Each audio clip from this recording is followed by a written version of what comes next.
Hey everyone, Ryan here from Football Training Solutions, and in today's video I'm going to be covering everything you need to know about the power snatch from the high hang position, including why and how you would use this exercise, as well as a few of the most common mistakes that I see with this exercise and the best ways that I've found to correct those mistakes. Alright, so there's a couple reasons why I programmed the power snatch. The power snatch is a great tool for developing power, specifically in those muscles that control triple extension. And by triple extension, I just mean the extension of the hip, knee, and ankle all at the same time. So if you're looking at a movement like a jump, and you took a snapshot of the moment right before the athlete's feet left the ground, you would be able to draw a straight line from their hip, down through their knee, down through their ankle, right into the balls of their feet, and into the ground. And that's what I'm talking about when I say triple extension. So that occurs during, as we just talked about, during a jump. It also occurs when an athlete is driving through the ground when they're sprinting. It happens when an athlete's driving through the ground as they drive through on a tackle. And the same thing occurs when an athlete's driving through a block. So as you can see, the movement, triple extension as a movement is extremely important to the sport of football. And you could say that all the best plays in football are direct results of the triple extension action as an athlete's running, jumping, tackling, blocking, whatever it is. Virtually any movement that occurs on the football field is a direct result of triple extension. Now, if you want to be technical, we would also have to look at the direction that the force is applied in. So if we're talking about a power snatch, since the athlete will be standing straight, they're applying force directly down into the ground, so vertical force application. I know when you're watching an athlete run, the force application isn't directly vertical, but I think using an exercise such as a power snatch and training the athlete to feel what a triple extension feels like, then you can start to take different exercises, apply force in different directions. The athlete is comfortable with the triple extension, they know what that feels like, and they can replicate it in a bunch of different ways. So the second reason why I like using the power snatch is because of deceleration of the weight when the athlete catches the bar overhead. So if you can make sure that the athlete is catching the weight in proper position, you're helping the athlete's body figure out how to make a cut, how to drive into the ground, stabilize that knee position, stabilize against those high external forces, cut off in a different direction, so drive back into the ground. And that's a very important aspect of the sport of football, or any contact sport, or any non-contact sport. If you're going to be running and cutting and jumping, you need to be able to know, or your body needs to be able to control those forces when you're coming to an abrupt stop.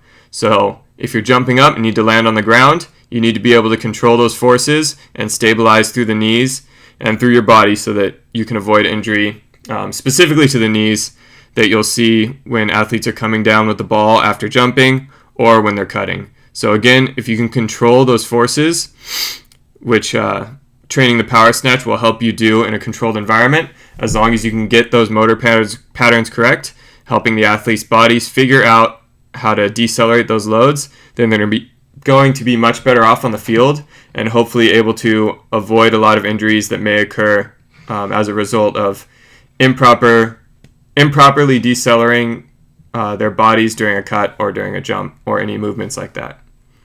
Now, the second reason is because the power snatch is a great tool to help your athletes train their bodies to decelerate external loads. So what is it that we hear about almost every single year when NFL training camps and preseason games roll around? We hear about those athletes to sustain non-contact lower body injuries that knock them out of the entire upcoming season. So these injuries usually occur as a result of mechanical failure due to high velocities or high forces, or a combination of the two. So what I mean by this is, let's take for an example an athlete that needs to make a cut. So the athlete is sprinting at full speed, needs to stop his body on a dime and explode off into a different direction. Now, when the athlete needs to stop his body on a dime, that means he needs to decelerate extremely high forces in an extremely short amount of time. And if he can't do that, then it puts the body in a poor position and increases the risk of injury. Now, luckily for us, we can train our athletes for these situations by using exercises such as the Power Snatch. So when you catch the bar overhead in a Power Snatch, obviously the bar wants to go back down to the ground. So you're going to have to be able to decelerate those loads, or the weight on the bar, in a short amount of time, otherwise you're not going to make the lift. So by using these lifts, we're setting our athletes up for success on the field, helping them go into these cuts or land from these jumps safely, be able to handle these loads, be able to handle these speeds that they need to decelerate them at, and we can hope to start to eliminate non-contact lower body injuries altogether, but we can definitely use these exercises to help reduce the risk of injury and keep all of our athletes safe throughout the year. Now, the main reason I like to use the Power Snatch specifically from the high hang is because it's a very similar position to an athletic stance on the field. So if I want my athletes to be more explosive out of their two-point athletic stance, whether that be exploding into a sprint, exploding into a jump, driving through a tackle, or driving through a block, then the Power Snatch from the high hang position is one of the exercises that I'll go to in order to train that explosiveness. Now, the second reason that I like to program the Power Snatch from the high hang is simply as a teaching progression as I work my athletes down, eventually down to the floor. So my athletes have already figured out how to do the Power Snatch from the power position, so I'll move them down to the high hang position. We can work on pulling back into the power position, extending all the way through, catching overhead. As soon as that looks good, we'll work them down to the low hang, and then finally down to the floor. So I normally use the Power Snatch from the high hang position in one of two ways. The first way is as a core exercise, and by core I just mean one of the main lifts for that day. So if I'm programming it as a core exercise for the day, then I'll use anywhere between 3 to 5 sets of anywhere between 1 to 3 repetitions at an intensity of anywhere between 60% to 80%. And that all just depends on what I'm trying to emphasize for that day. The second reason, or the second way that I'll use the Power Snatch from the high hang is as part of a complex. So if I have an athlete whose technique is faltering, or maybe I just want to throw in a Power Snatch from that position, whether it be to train explosion out of that athletic stance for 1 rep out of the complex, or if they're struggling to get through the power position and get a full extension, whatever the reason may be, I'll throw a complex together including the Power Snatch from the high hang. So that complex may look something like 1 snatch pull plus 1 Power Snatch from the high hang position plus 1 overhead squat, and all of those will equal 1 rep of that complex. So if I'm doing programming complexes, the rep scheme may vary, the intensity will vary, but usually the intensity has to be a little bit less to be able to get through all the reps at that same weight. I'll still program about 3 to 5 sets. Again, reps will be variable and intensity will be variable as well. Alright, let's go ahead and go over some of the more common mistakes that I see with the Power Snatch. So first I want to talk about positioning. As you look at this here, obviously you can see my back is rounded. You want to see a completely flat back, nice and straight spine. This rounded position is both unsafe and inefficient.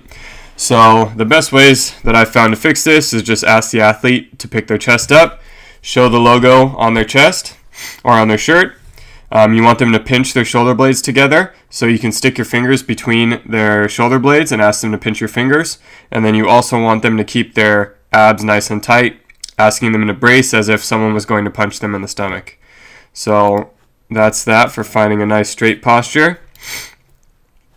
As far as positioning goes, you don't want your athletes to be way over the bar like this, where they have virtually straight legs. That's more of an RDL positioning. So if that's the case, ask them to bend their knees slightly and start pushing their chest back this way.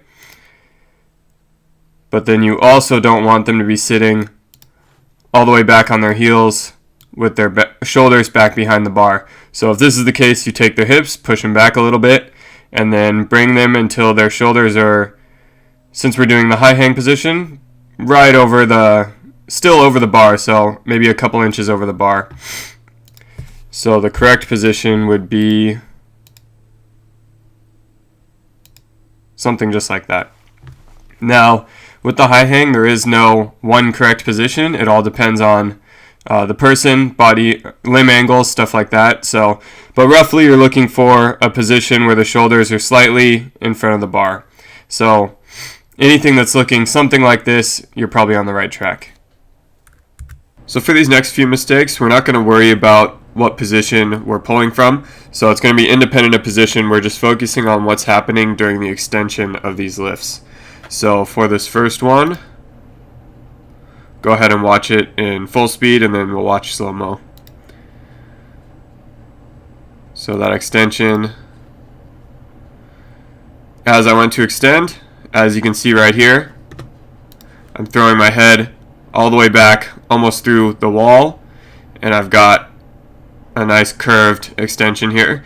What you want to see is a straight line from the hips roughly through the feet or through the balls of the feet.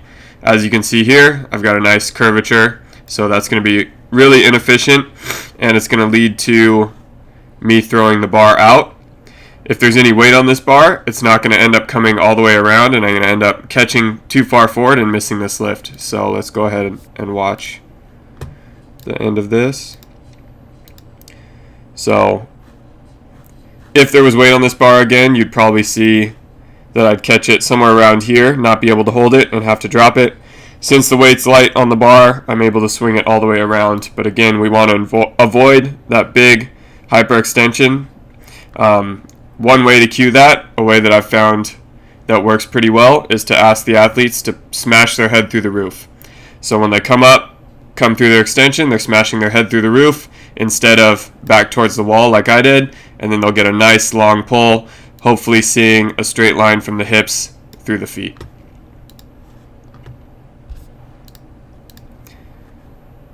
So for our next one, we'll take a look at the full speed, and then we'll slow it down. So on that one, the extension isn't terrible. It's roughly a straight line from hips through the feet. The only issue here now is that as we keep going, you can see the bar stayed way out away from me when it should be grazing my chest up overhead and locking into place up here. So a way to fix that is to just ask your athletes to pull their elbows up. So as they extend, elbows high and outside, and then punching and locking out overhead. So we'll go ahead and watch one more time the slow-mo. So bar comes way out. Again, if there was any weight on this bar, you'd probably see that I'd catch it out here, wouldn't be able to hold it, and then have to drop it and miss that lift. Since it's light, I was able to swing it up and around, but again, as soon as you load this up, they're going to start missing lifts. So just ask your athletes, elbows high and outside, graze. You can also tell them if they're wearing a hat, you want to knock their hat off. So they're pulling the bar up, bar comes up, knocks their hats off, and then they catch overhead. Let's go ahead and go on to our next one. So on this next one, as you can see, there's no slow-mo on this one, so feet start here during the lift,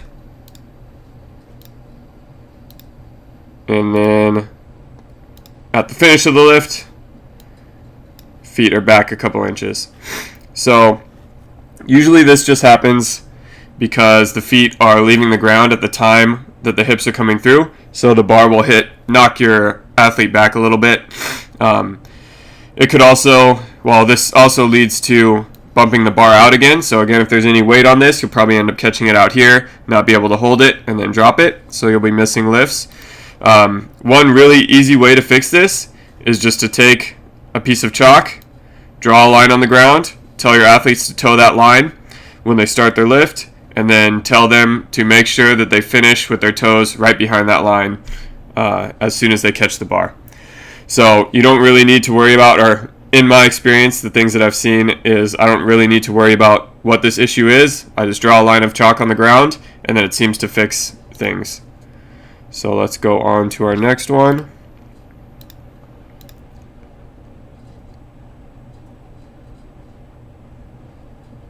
So on this one, cut the extension short so you can see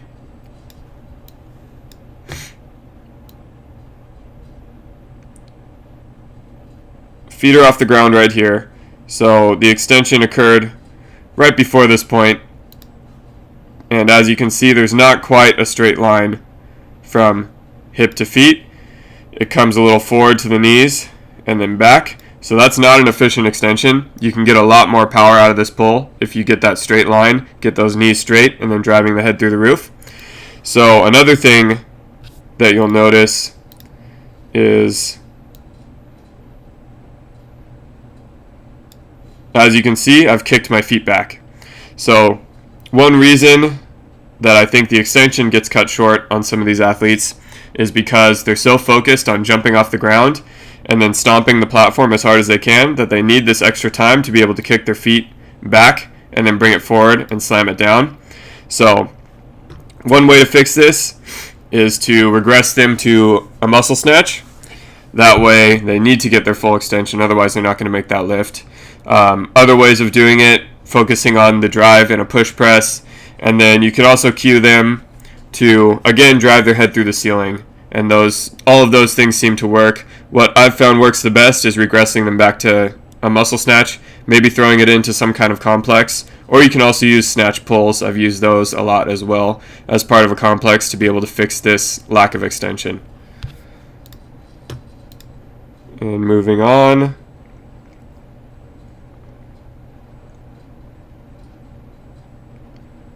Just another example of cutting the pull short right there. So kick the feet back, shortened pull, and we'll move on to the next one.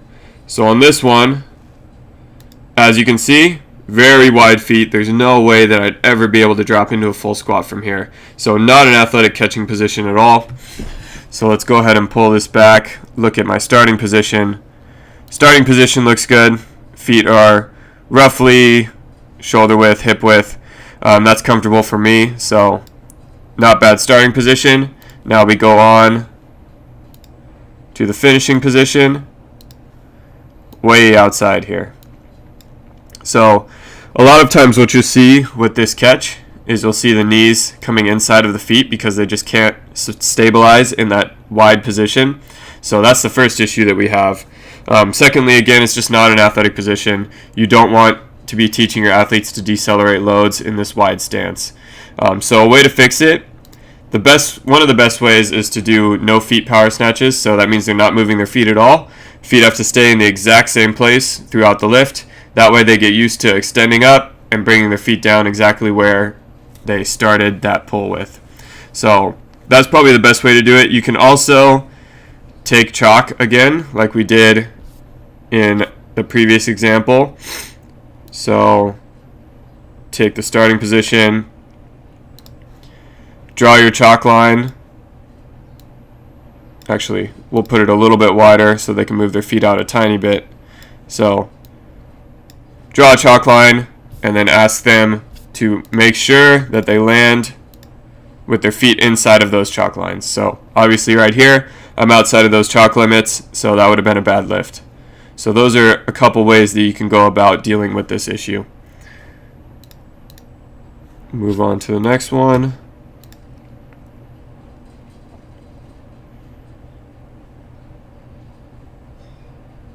So next one we have is jumping forward. Same thing as jumping back here. We don't really need to know why this happens. All we need to do is take a piece of chalk, draw a line on the ground, ask them to toe the line, and finish that lift in the exact same spot that they started. So as you can see here, I would have failed that. My feet came way in front of that line.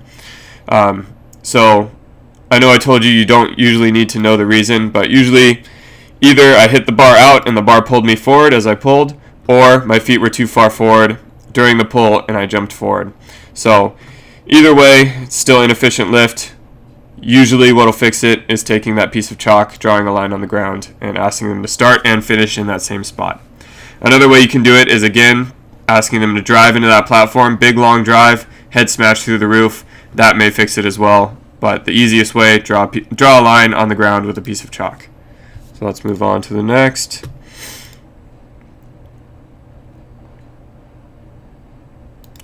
So now we're going to go over some catching positions overhead.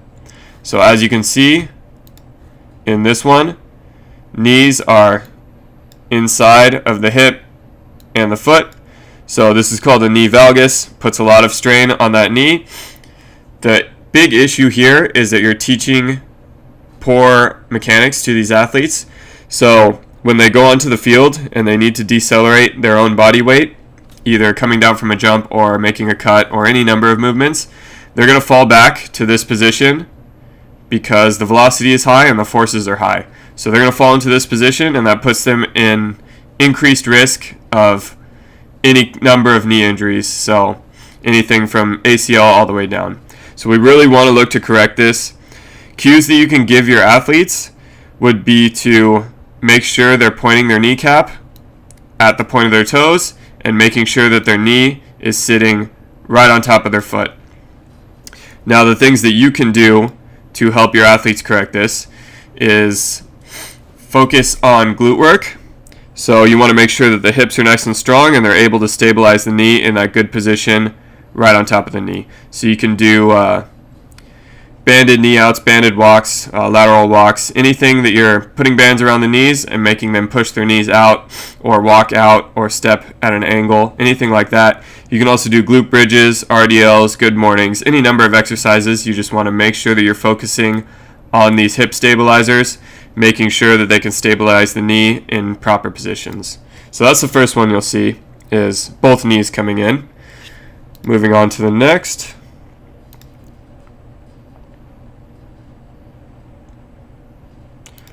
Another one you'll see is a rotation of the hips. So as you can see, this hip came forward, this hip rotated back.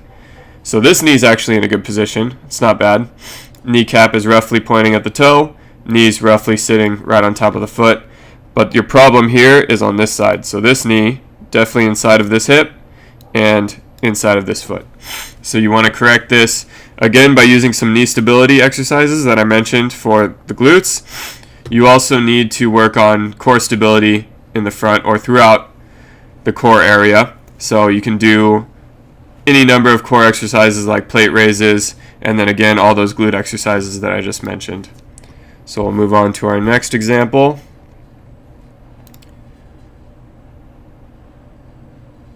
Next one you'll see is a shift of the hips. Again, not terrible position on this left side, or my left side here. So hip, knee, and foot all roughly in line. But as you can see, my right hip shifted, and then this side shifted as well. So this places the knee in a poor position inside of the foot. Again, things we want to work on here: core strength, core stability, and hip strength, hip stability. So all those core exercises and all of those glute and hip stabilizer exercises to help get that position back into the right place. Now the next one we're going to look at here is not keeping the bar close. So we'll watch it once in real time and then once in slow-mo. Bar doesn't stay close, and as a result it comes out. So as you can see right about here, on the way back up, this bar could be tighter to my thighs, and it should be tighter to my thighs. So it's got a couple inches of space right there. You'll see this a lot of times when you're progressing athletes down towards the floor. They won't be patient, they won't pull the bar, they won't paddle back on the bar to keep it against their thighs or close to their thighs, and they won't pull it into the power position before extending and getting it going straight up. They'll try to pull from the thighs and go straight up from there, as you'll see right here. So as it keeps going, now the bar is way out away from me. If there's any kind of weight on this bar at all, I'm going to end up catching it too far forward and not be able to hold it. Since it's light, I will be able to get it back, but again, you should be sliding up your thighs, extending up, and then catching back behind your head. So the ways you can fix this is you can walk around, you can hold on to the bar and try and pull it away from your athletes, making sure that they have their lats engaged and they're really paddling back on that bar. Another way you can do it is to have them do pauses, power snatch pauses or something like that, where you're having them pause at the knee, pause mid-thigh, pause in the power position, and then go into their power snatch from there. And you can also work on power snatches and muscle snatches to help you work on that bar path. So up next, we're going to go over some instabilities at the knee. So as you can see right there, as soon as I started to pull, once I started to slide that bar up my thighs, my knees came in, so they're no longer in line with my hip and my foot. Now that's going to be an issue because it puts them at a huge risk of knee injury. So if you let your athletes train like this, they're going to get used to and they're going to build strength in this poor position. So what that means is out on the field, when they make a cut, when they land from a jump, their knees are going to dive in because they don't have the hip stability to keep their knees out in safe positions. And then it's only a matter of time before this fails and your athletes end up experiencing knee injuries. So you really want to make sure that you keep these knees out over the feet. Now, good cues for this is just to have your athletes point their kneecap at their toes and then make sure they're keeping their knees out so that they're right on top of their feet. Now, for you, as far as programming goes, you need to work on everything hip stability wise. So that means working on the glutes. We can do banded lateral walks, or basically any exercise where you have a band around the knees, around both knees, and you're having them push their knees out, walk laterally, take diagonal steps, anything like that. You can also do glute bridges, RDLs, good mornings. There are tons of different exercises that you can use to help strengthen these hip stabilizers and make sure this valgus of the knee, or in other words, the knees coming inside of the hip and the foot, doesn't happen. Now the next one we'll look at is a rotation at the hips. So here, set up good, and then as soon as I start to pull, you see a pelvic rotation. Now, it almost will never be this pronounced, so you'll have to really keep an eye out for this, but one side of the hip will rotate in, the other side will rotate back, and then as a result, this knee will come in into valgus again. So it's inside of the hip and it's inside of the foot. So again, for the athlete, you can go ahead and cue them to, again, point their kneecap at their toes, keep their knees out over the foot. And then for you to program, we need to program, again, everything hip stability wise, but we also need to add in core stability as well. So anything throughout this region, front and back. Some exercises that I really like here for core stability are plate raises. I feel like they really help to stabilize the pelvis and keep them from rotating. So, but there's any number of core exercises that you can use there as well. And lastly, we're going to look at a shift of the pelvis. So as soon as I start to pull, one side of my hip shifts over, or both sides shift the same direction, and this brings the knee, again, inside of the foot. It's pretty much in line with the hip, but it's still inside the foot, so this is still a valgus position. Putting a lot of strain on the lower back and the knee. Again, same things here. We need core stabilizers to be stronger, and we need hip stabilizers to be stronger. So all your glute work, all your core work there. And the last one we'll see here, as you'll see in a second, it'll be an early arm bend. Let's go ahead and watch it in full time and then in slow-mo. Arms are bent early and then finish. So as you can see, I drop down in the power position. My elbows are already bent when they should still be long, waiting for my extension to come through. Now that in and of itself isn't a huge issue. The problem comes during the extension. So right there is roughly my full extension.